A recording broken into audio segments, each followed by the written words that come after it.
amma ba'du. Yang saya hormati semua teman-teman belajar pada siang hari ini, teman-teman semester 2, baik itu prodi PAI maupun IS, Ekonomi Syariah, baru paham saya singkatannya. Setahu saya adanya LC gitu ya, tapi bukan LC yang itu, jadi lulusan dari Mesir, Kairo gitu loh. Ini ES atau yang lain sebagainya. So, alhamdulillah pada siang hari ini kita semuanya bisa berkumpul dalam rangka istifadah wal ifadah. Kita berbagi pengalaman, tidak menggurui. Mungkin bahkan kalau kita katakan menggurui, usianya mungkin nggak jauh beda, mungkin kaji 5 tahun kan ya sih, nggak begitu tua-tua banget lah ya. Mungkin jadi temanya nggak usah menggurui, kitanya temanya sharing atau lain sebagainya.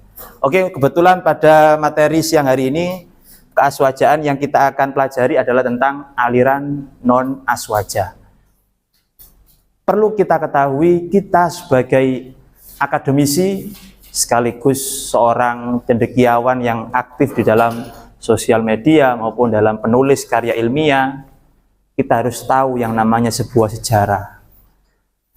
Apalagi juga untuk anak-anak yang prodinya agama Islam atau PAI maupun ekonomi syariah harus tahu tentang aliran yang ada di lingkungan sekitar kita, bahkan secara umum di dunia. Mulai dari zaman Nabi hingga saat ini. Aliran non-aswaja adalah aliran yang di luar ahli sunnah wal jamaah. Kenapa kok kita harus tahu tentang sejarah? Mungkin tidak asing ada istilah jas merah dan jas hijau, ya kan ya?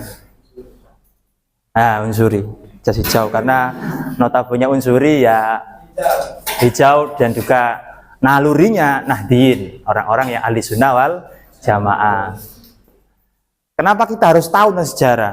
Ada makalah ulama, yaitu Imam Syafi'i mengatakan, "Malam yafham at-tarikh, la yafhama az-zaman al-hadir." Lek cara Jawa mbiyen sapane wong ora paham tentang sejarah, maka insya Allah kalian nggak akan tahu bagaimana zaman akan datang. Kalau lebih tepatnya, kita nggak tahu zaman yang lalu, apa itu Islam, apa itu Islam, kita nggak akan tahu bagaimana menyikapi perkembangan isu-isu yang berhubungan dengan Islam. Itu yang harus kita tanamkan. Sehingga jas hijau, jangan sampai jas hijau jangan sampai hilangkan jasa ulama. Ada jas merah, jangan sampai melupakan sejarah. Seperti itu. Sehingga pas materinya, meskipun agak dingin, agak kuyup, diguyur hujan, saya sendiri diguyur hujan tadi, jadi rodok telas-telas itu nggak apa-apa ya. Sejarah singkat aliran Islam. Jadi Islam itu dulu mulai dari zaman Rasulullah sudah ada pemahaman. Dalam bahasa Arab itu sudut pandang.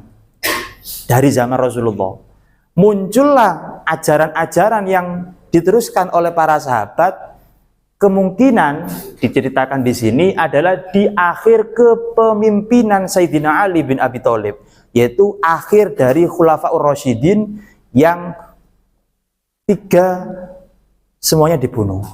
Karena yang satu wafatnya normal, yaitu Sayyidina Abu Bakar, Sayyidina Umar, Utsman, Sayyidina Ali. Itu ada yang mengatakan wafatnya dibunuh, mati karena masalah aliran.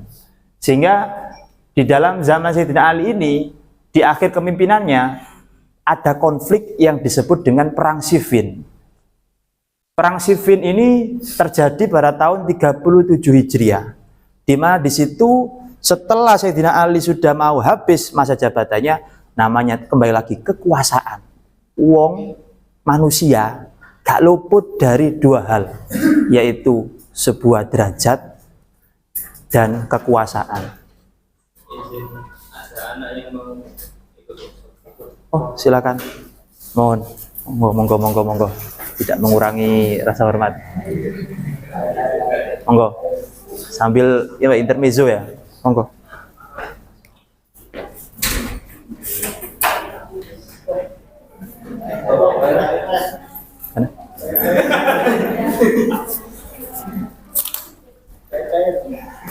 Sudah ya, lanjut. Setelah adanya perang Siffin ini, perang ada juga yang cewek, monggo.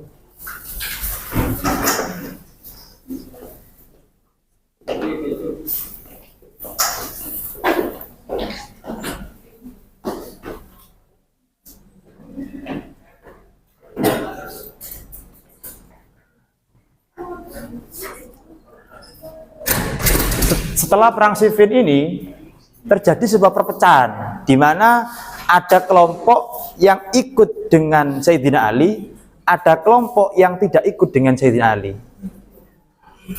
Sebelum terjadinya perang Siffin ini, awal mula konflik itu sebenarnya sudah ada di zaman Sayyidina Utsman.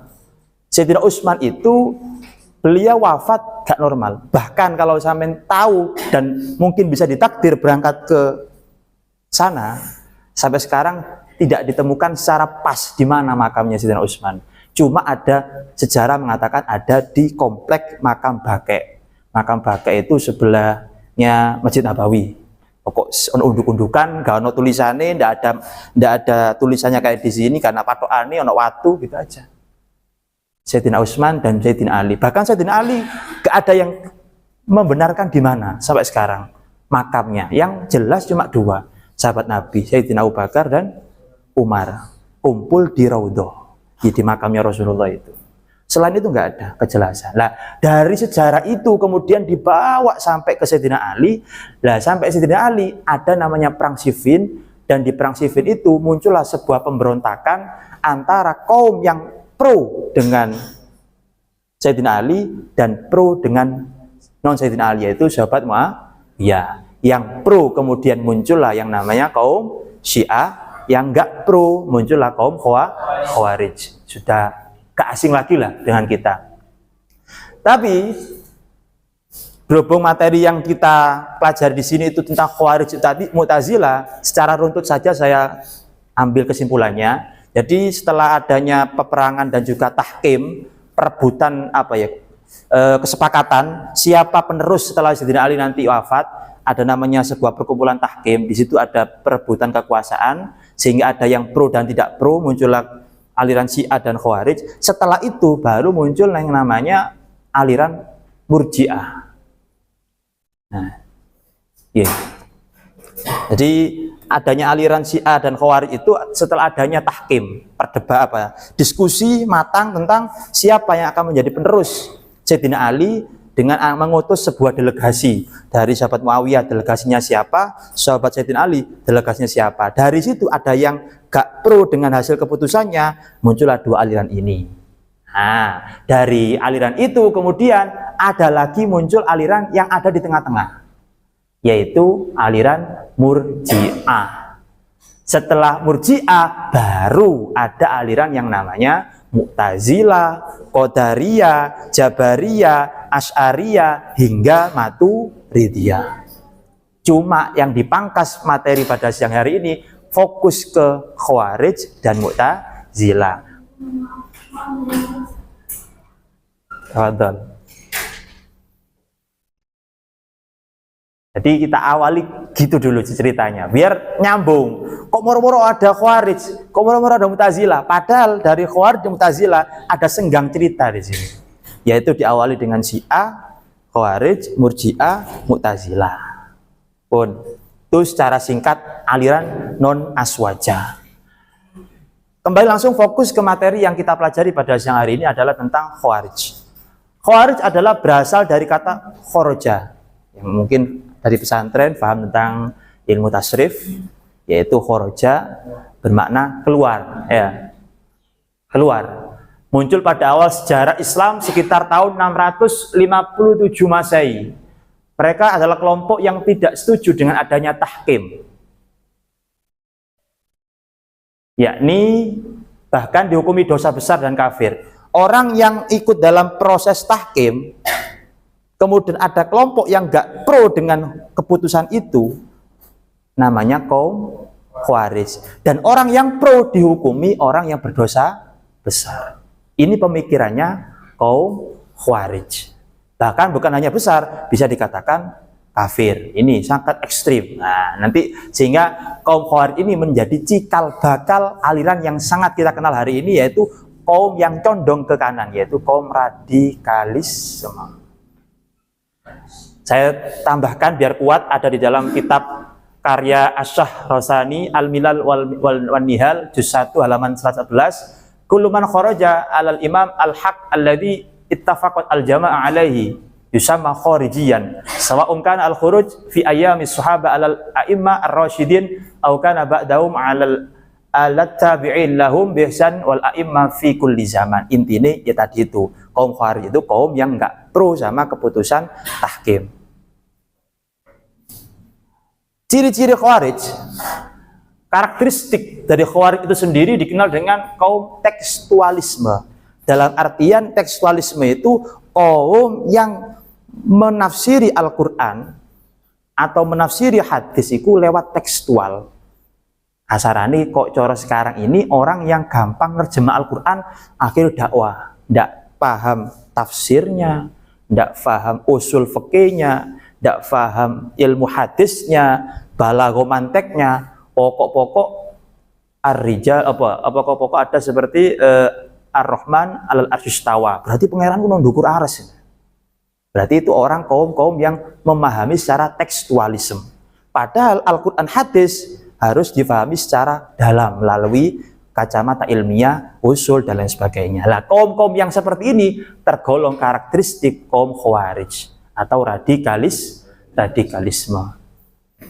Pandangan politik Khawarij berpendapat bahwa orang-orang yang menyimpang dari ajaran agama, termasuk para pemimpin yang dianggap tidak adil, harus dibunuh keras. Pokok lek gak ikut keputusan pemerintah, bunuh. Ada di Indonesia dulu, di zamannya siapa? Pak Harto. Sampai ada istilah Pirtus. Apa Pirtus itu? Pembunuhan misterius. Zaman kita di Indonesia sendiri sudah ada sebenarnya. Pemikiran seperti itu ada. Sehingga kaum Khawarij memiliki dampak negatif, yaitu salah satu sumber inspirasi bagi gerakan ekstremisme dalam Islam. Kaum Khawarij sendiri ada dua macam kelompok. Ada kaum Khawarij al-Azhariyah, ada kaum Khawarij al-Ibadiyah.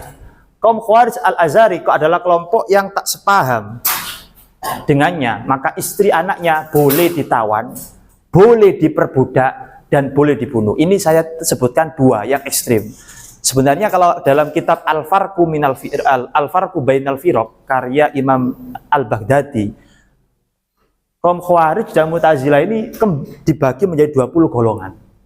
Jadi dari 73 orang Islam, kan ada kan hadis yang mengatakan ada kaum Yahudi 71 golongan terpecah, kaum Nasrani 72 golongan, kaum Islam menjadi 73 golongan. Dari 73 golongan ini, kaum yang menjadi sorotan adalah kaum Khawarij dan Mu'tazilah. Dan masing-masing dari kaum Khawarij dan Mu'tazilah dibagi menjadi 20 golongan. Dan dari 20 golongan, saya ambil sampel dua yang sangat ekstrim banget, yaitu Khawarij al-Azhariyah, kelompok yang nggak sepaham dengan dia. Anak bojone boleh dipilih 3, lek nggak ditawan, diperbudak, tahu kan ya, zaman budak itu nggak dibayar, dikon kerja, oleh dikumpuli lewat itu. Melebihi Musa, karena nggak ada bayaran sama sekali, melebihi. Sehingga sekarang nggak ada budak itu, adanya babu, yaitu apa ya, RT apa bahasa ya, pembantu rumah tangga ya, ART bahasanya, oh Pak ART ya, ART, asisten rumah tangga. Oke. Kalau Khawarij al-Ibadiyah, mereka bukan mukmin dan kafir. Yang lebih ekstrim lagi, bukan yang dibunuh, di status, dijustifikasi orang yang tidak sepaham dengan Khawarij. Wah, itu bukan orang mukmin, bisa dikatakan kafir, tapi nggak boleh dibunuh. Jadi ada dua pendapat dari macam-macam Khawarij.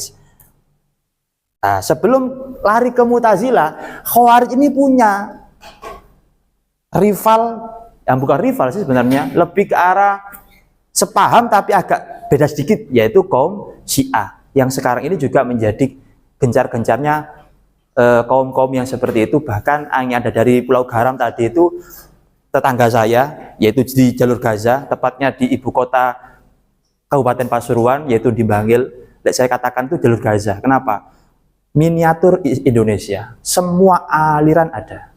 Al-Irsyad, Persis, NU, Muhammadiyah, ISIS, hingga Syiah. Hingga kemudian santrinya lari ke Sampang, dan kemudian di Sampang ada peristiwa sekitar tahun 2018-19, bukan, tahun 2014-15, rumahnya dibakar. Masih ingat waktu itu? Menangis sampean? Maksudnya menangis ya, saya gurung kuliah mungkin ya. Itu Syiah. Si layangan. Ini cikal bakal Syiah. Syiah itu ya tadi hampir sama dengan kaum Khawarij. Bedanya, Khawarij ini pro dengan selain Sayyidina Ali, yaitu sahabat Muawiyah. Kalau Syiah pro dengan Sayyidina Ali. Sampai ada salah satu cara di dalam memahami secara mudah perbedaan antara Syiah dan Khawarij gampang. Pokok kaum Syiah ada hadis di dalam kitab Sahih Bukhari kok nyeritakno tentang sahabat Nabi selain Sayyidina Ali dan keturunannya. Kalau sekarang itu Ahlul Bait, meskipun agak ramai lah sekarang ya, Ahlul Bait gak didengar, gak direken, salah. Itu Syiah. Pokok selain itu berarti sahabat Abu Bakar, Umar, Utsman gak direken. Nanggene kaum Syiah. Sebaliknya kalau Khawarij itu sangat pro dengan selain Sayyidina Ali, tapi nggak pro dengan Sayyidina Ali dan keturunannya ke bawah. Itu gampangnya.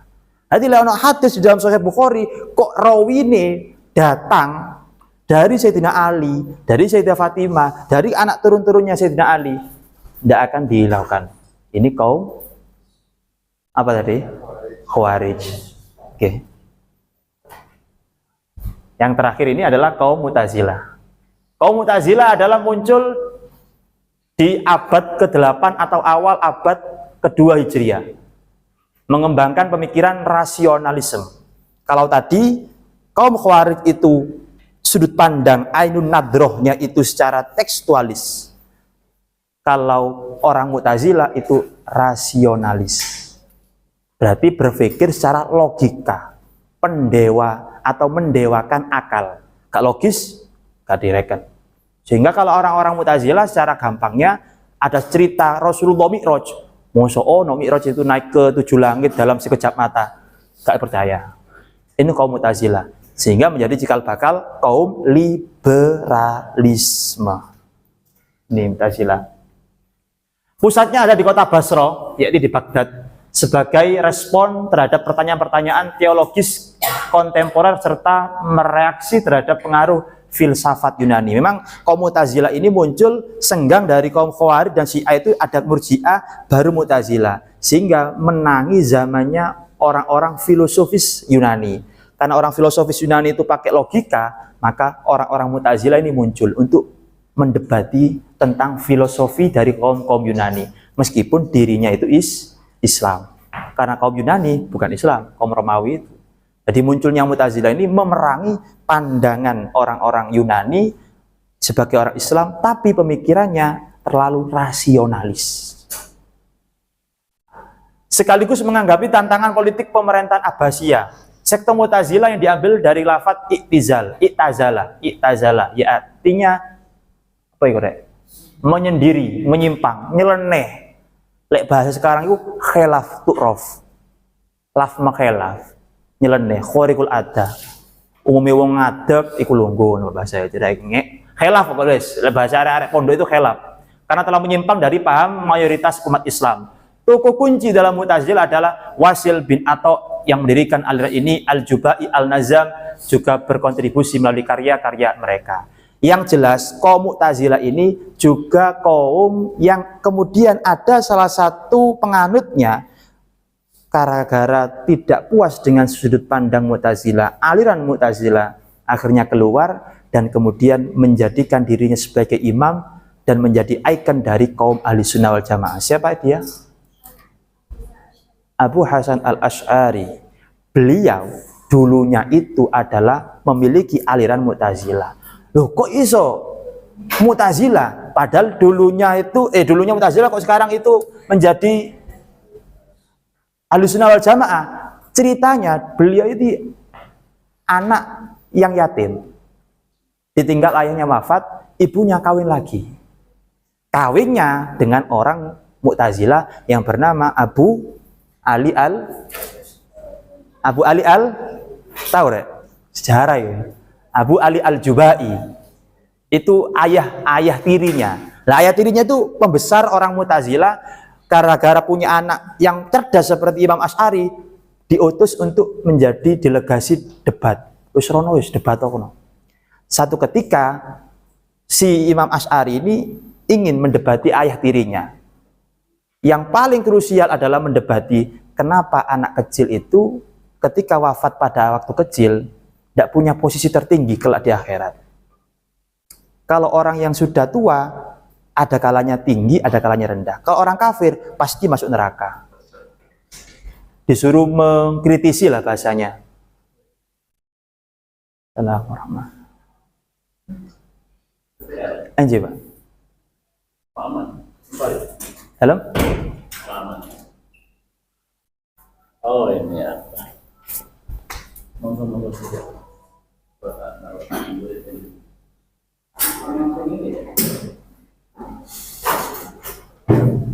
Izin diteruskan Pak ya? Pak, izin diteruskan. Nah, kemudian dari kaum Mu'tazilah ini, tadi Imam Asy'ari itu mendebati si ayah mertuanya, yaitu si Abu Ali al-Jubai, kenapa anak kecil itu tidak memiliki posisi tertinggi kalau sudah meninggal, kalau dia mukmin. Katanya si ayah tiri tadi, ya karena anak kecil itu kesempatan usianya sebentar, lebih baik diwafatkan ketika kecil saja. Loh, seumpamanya saya sebagai anak kecil punya protes atau usul lah kepada Tuhan, kenapa gak menunggu dewasa saja saya diambil usianya? Karena kalau semakin lama, semakin banyak dosa yang akan dilakukan. Kalau seperti itu orang kafir juga akan debat, kenapa kalau seperti itu saya diambil dalam keadaan kafir, kenapa gak diambil dalam keadaan Islam? Saking kritisnya waktu itu Mu'tazilah. Tapi walhasil kaum Mu'tazilah itu meskipun kritis dan rasionalis, ada jawaban yang nggak nyambung. Karena dia hanya memakai akal saja tanpa memakai pendekatan secara tekstual dan secara sudut pandang para ulama-ulama di sekitarnya. Ini kaum Mu'tazilah. Dan inilah pemikiran Mu'tazilah yang sangat parah, yaitu menafikan semua sifat zat Allah yang telah termaktub dalam Al-Quran. Contoh, yaitu mereka menganggap ilmu Allah tidak mungkin qadim. Ilmu Gusti Allah itu dulu. Niscaya akan ada dua hal yang dahulu, Allah dan ilmu Allah. Ini saking menyimpangnya ajaran kaum Mu'tazilah. Yang kedua, menetapkan bahwa kehendak Allah hanya seputar perkara yang baik menurut akal manusia. Pokok Gusti Allah itu wajib nakdirno menungso api, gak oleh elek. Kalau Jawanya seperti itu. Harus bagus, gak boleh jelek. Ini menyimpangnya pemikiran Mu'tazilah. Sampai ada cerita di sini yang mungkin juga viral dalam sosial media, yaitu di zamannya sosial medianya Gus Bah, yaitu dari kaum Mu'tazilah ini ada ulama juga dari Ahlussunnah wal Jamaah yang insaf gara-gara istrinya cantik. Ini yang cewek-cewek ini. Jadi jangan khawatir, laki-laki meskipun brutal banget, lek kena bojone sing solihah, insyaallah insaf. Jadi bagi sampean yang perempuan, sesolihah mungkin untuk mencari imam yang solih. Intermezzo, guyon. Nah, di situ ada mantan kaum Mu'tazilah yang insaf gara-gara istrinya cantik. Siapa namanya beliau? Imam? Ada yang tahu? Dari pondok? Masa abu-abu dok lah, Rek. Siapa? Imam siapa? Pengarang kitab. Banyak karya kitabnya. Bukan Imam Ghazali. Imam Ghazali beliau siapa? Ada yang tahu? Bukan, Nawawi wafat di usia muda, gak kawin Imam Nawawi. 45 tahun beliau. Imam Bukhari bukan. Perawi hadis. Oh iya, tambah. Imam Zamakhsyari. Gak pernah tahu? Imam Zamakhsyari itu dulunya Mu'tazilah. Tengah-tengah berkelana untuk mendakwakan ajaran Mu'tazilah, kepincut anaknya orang ahli sunnah wal jamaah, seorang kodi. Anak iki ayu, di Pinang. Si bapak ndak cocok, iku alirannya gak podo karo aku. Dia Mu'tazilah, aku ahli sunnah wal jamaah.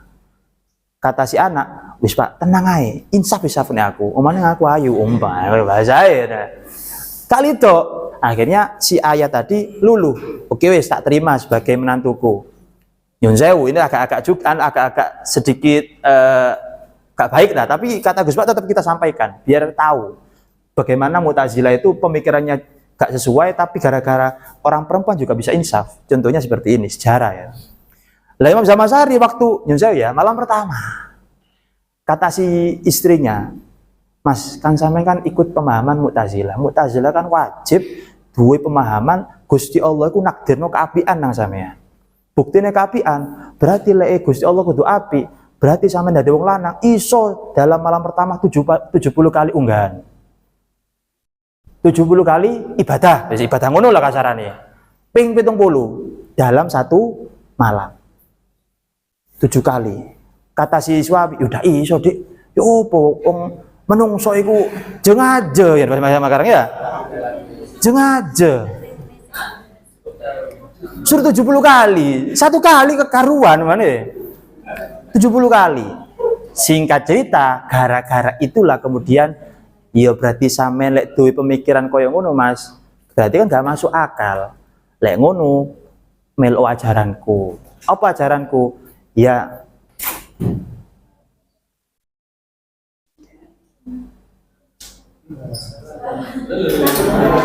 ajaranku yaitu manusia itu apa kata Allah di dalam bersikap.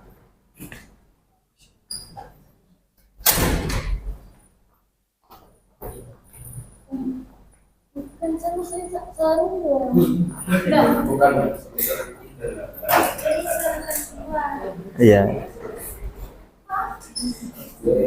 Iya pun dimaklumi salah kamar. Bahas kamar kok manggil salah kamar. Ya itu intermezzo ya. Ya. Akhirnya singkat cerita biar ganti dengan teman saya nanti. Singkat cerita akhirnya insaf gara-gara itu menandakan bahwasanya perbuatan yang kita buat sebagai hamba tidak lepas dari takdir dan kemampuan Allah. Gak bisa kita ngatur apa kata Allah. Ya. Yang ketiga, menetapkan orang fasik durhaka kepada Allah tidak termasuk golongan orang yang beriman. Pokoknya orang yang fasik berarti orang kafir. Dan yang keempat, meletakkan bahwa salah satu dari 2 kelompok sahabat Nabi yang bertikai di perang Jamal sebagai orang fasik, ia akan kekal di neraka selama mereka tidak mau bertaubat dan menyesali perbuatannya. Intinya Mu'tazilah itu gampang mengkafirkan orang, kalau nggak sependapat dengan dia boleh apa tadi? Boleh dibunuh ya, saking ekstrimnya ya, karena liberalisme. Dan itulah mungkin sedikit cerita tentang perbedaan dengan cerita kaum Khawarij dan Mu'tazilah. Dari sini kemudian muncullah ulama kita yang namanya Imam Ghazali, Hujjatul Islam. Beliau memperpadukan antara kaum pemikiran tekstualis dan rasionalis sehingga membuat karya ilmiah yaitu kitab Ihya Ulumuddin yang ada sebagai pendapat mengatakan sepertiganya Al-Qur'an, saking detail lang jangkep isine. Mulai teko ilmu agama, berpolitik dan sebagainya. Karena beliau memperpadukan kolaborasi. Jadi inilah kita sebagai Ahlussunnah wal Jamaah harus bangga ulama-ulama kita itu meskipun dulunya punya seperti itu, dari situlah memiliki kelemahan dari kaum itu kemudian diadopsi sehingga menjadi aliran Ahlussunnah wal Jamaah yang sekarang kita ikuti dengan adanya mengikuti pendapatnya Abu Hasan al-Asy'ari dan Imam al-Maturidi yang disebut dengan kaum Asy'ariyah dan Maturidiyah. Untuk selanjutnya akan dilanjutkan oleh Santai Mawon.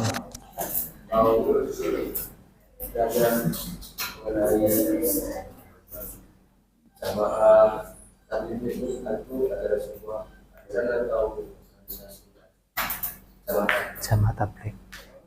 jamaah tabligh. Oke, tak ambil satu pertanyaan. Ada lagi? Sekalian wes, tak tampung dulu satu. Dari cewek, terwakilan cewek. Ladies. Monggo. Terlebih yang mungkin meskipun nggak alumni pesantren nggak apa-apa. Dari isu yang kekinian yang sangat-sangat viral di TikTok yang mungkin karena jamaah perempuan itu kiblatnya sekarang itu TikTok ya. Ngalang-ngalai Wali Songo.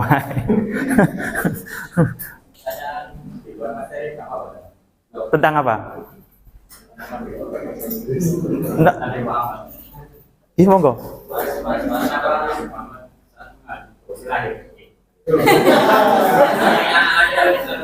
Oh, iya.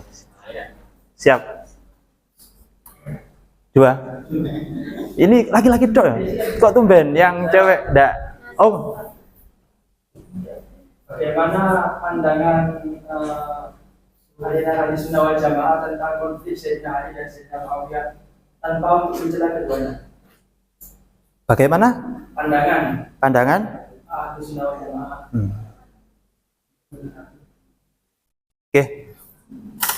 Aku siap nanti. Oh, itu ya. Oke, pertanyaan pertama ya tentang jamaah tabligh. Jamaah tabligh itu memang secara cermat kita, gampangnya kita, kelompok orang yang pindah dari satu tempat ibadah, baik itu musola, masjid, ke masjid dengan membawa sembarang kalir, gitu ya, kompor, lain sebagainya, identiknya dengan yesurban, singkrang, keningi ono ireng-irengi, ya, wes pokok itulah ya.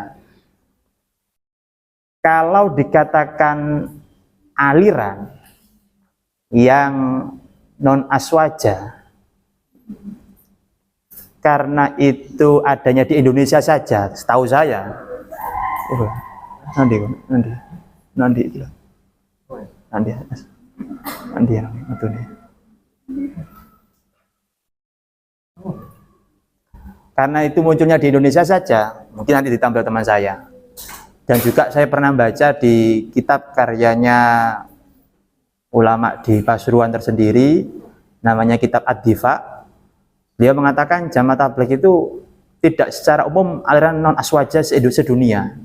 Mungkin aliran non aswaja yang ada di lokal Indonesia, setahu saya loh. Karena di luar sana kayaknya belum menemukan.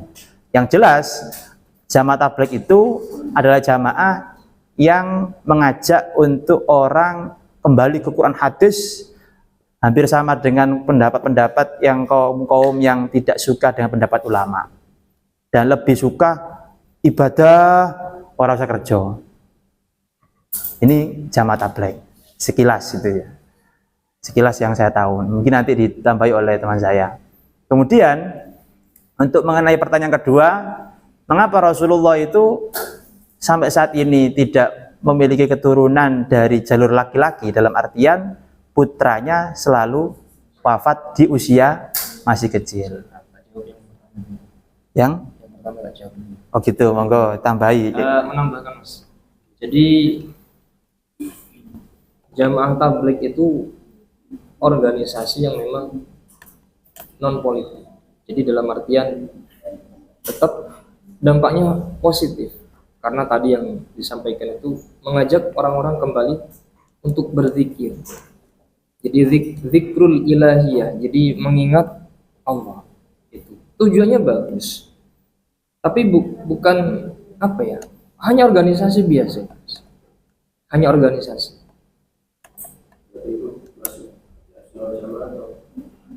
Bisa dikatakan seperti itu. Karena memang isi dari jamaah tabligh itu sendiri kan memang sesuai dengan, bukan sesuai sih, sering kita temui di Ahlussunnah wal Jamaah, kan begitu. Jadi kalau disebut aliran yang memang di luar Ahlussunnah wal Jamaah, itu menurut kami belum bisa dikatakan seperti itu. Karena secara keseluruhan isi dari jamaah tabligh itu sendiri mengarah pada yang setiap dilakukan, yang sering dilakukan oleh orang-orang Ahlussunnah wal Jamaah. Jadi itu tambahannya. Untuk pertanyaan yang kedua silakan. Untuk yang kedua, kenapa Rasulullah itu tidak memiliki keturunan, artinya keluarga Ahlul Bait dari jalur laki-laki?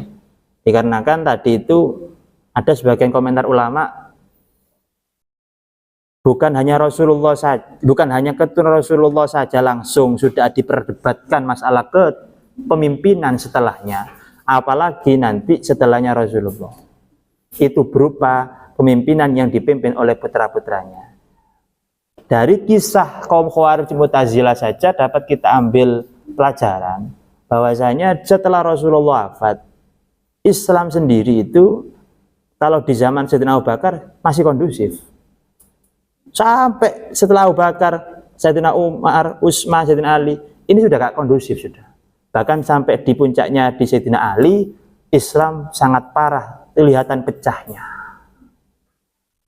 Berarti ada hikmah kenapa putra-putra Rasulullah itu wafat di usia muda, biar tidak ada istilahnya pewaris yang kemudian menurut sebagian sahabat nanti takutnya di anak dewakan.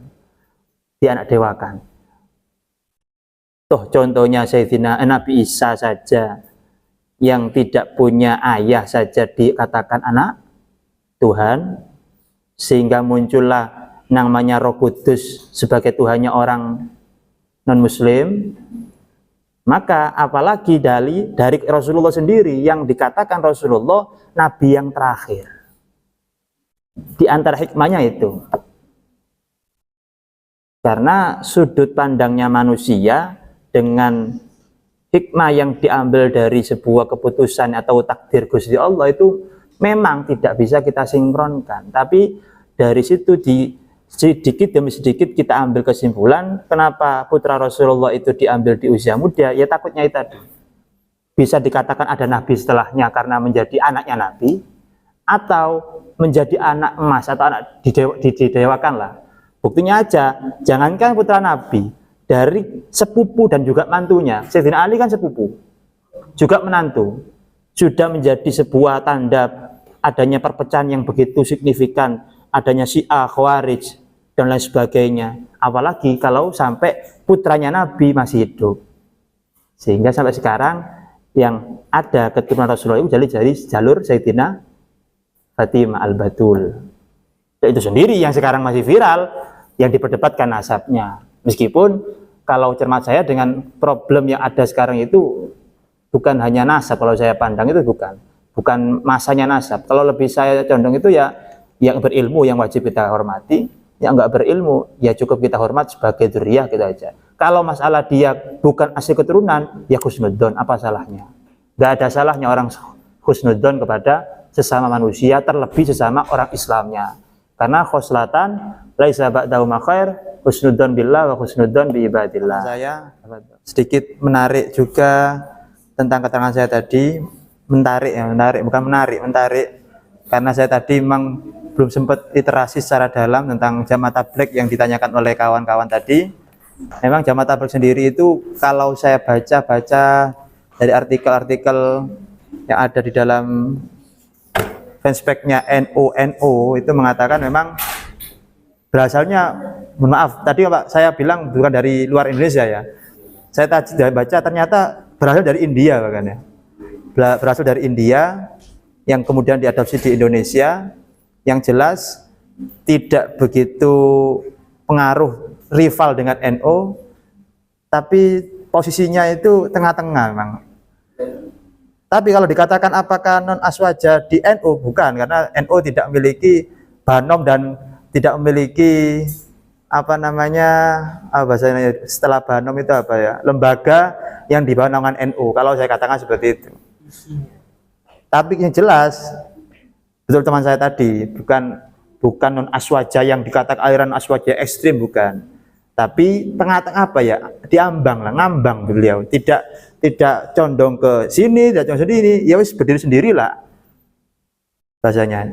Cuma kalau dikatakan bukan NU ya bukan NU, karena NU memiliki banom dan lembaga. Lah di dalam banom lembaga NU gak ada jamaah tabligh. Adanya mungkin paling terendah itu apa namanya itu ikatan pelajar itu.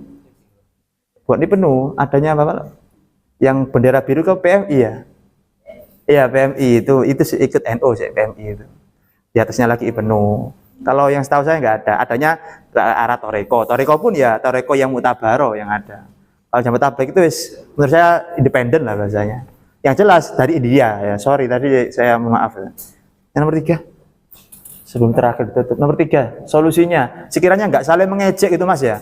Solusinya dari Aswaja bagaimana untuk menyikapi munculnya kaum Khawarij dan Mu'tazilah agar supaya tidak saling mengejek. Okay. Di sini yang berperan penting ya toleransi tadi, toleransi antar kelompok. Jadi kan di Indonesia ini sering diadakan dialog seputar masalah itu supaya antara aliran satu dengan yang lain itu tidak saling bertolak belakang, maksudnya tidak berpecah baik secara pendapat atau secara kulturnya. Jadi solusinya ya kalau kita gambarkan secara sederhana, toleran antara kelompok saja. Kalau toleran itu kan secara maknawiyahnya kan banyak. Toleransi dalam pendapat, toleransi dalam hak, itu kan banyak kan kalau kita definisikan secara perinci. Jadi pada intinya itu lebih ke mengedepankan toleransi saja. Yang jelas agar supaya tidak saling mengejek, ingat prinsipnya orang NU, ambil tengah-tengah. Khairul umur Bukan. Iya betul itu dalilnya. Khairul umur ausatuha, paling api-api perkara itu di tengah-tengah. Prinsipnya NU itu kan tawazun, tawasud, dan tasamuh. Dari sini berarti NU itu yang nggak condong ke kanan, nggak condong ke kiri. Berarti dia punya jalan tengah-tengah. Agar supaya tidak mengolok, ambil positifnya saja. Secara simpelnya, kalau Khawarij itu tekstualis, berarti NU juga bisa membaca Al-Quran hadis itu secara tekstualis. Berarti suka literasi, entah itu Quran, hadis, hingga manuskrip para ulama-ulama terdahulu untuk menyikapi perkembangan zaman. Untuk mengenai Mu'tazilah karena rasionalis, perlu juga orang NU mengadopsi, tapi bukan ambil kejelekan dari Mu'tazilah secara jeleknya, tapi cara mandangnya rasional, yaitu adanya cara berpikir diskusi, yaitu dengan adanya perkembangan bahsul masail dan lain sebagainya. Itu kan saling tukar pikiran. Sejatinya dia cuma membaca kitab ini, intinya seperti ini. Kesimpulannya ada masalah, bagaimana cara menanganinya? Dari kitab ini seperti ini, kitab ini seperti ini. Berarti berpikir rasional, madrok, ainun nadroh, sudut pandang bahasanya. Jadi caranya seperti itu kita menyikapinya. Kita punya cara tengah-tengah supaya gak mengolok-olok. Ya tadi ambil bagusnya. Jangan sampai kaum ini lahir kembali bahkan semakin besar di Indonesia. Kalau bisa ya NU ini aja kalau seperti kita, karena kita sendiri ada di kampus yang berlabel afiliasi NU itu. Kalaupun ada yang nggak NU, ya silahkan. Itu kan haknya di dalam bernegara, dalam berideologi. Masalah NU Muhammadiyah nggak ada paksaan kan.